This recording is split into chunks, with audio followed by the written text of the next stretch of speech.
நீங்கள் சொன்னீங்க அது 3 நாள் வந்து நம்ம துர்கை சரஸ்வதி லக்ஷ்மிக்கு கொண்டாடுறோன்னு. ஸோ விஜயதசமி நம்ம யாருக்காக கொண்டாடுறோம்?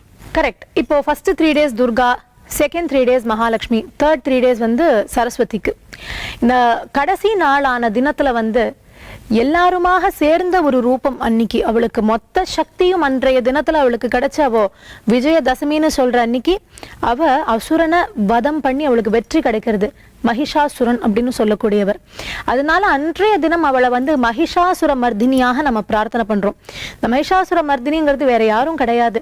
அதுல துர்கையும் இருக்கு, மகாலட்சுமியும் இருக்கு, சரஸ்வதியும் இருக்கா.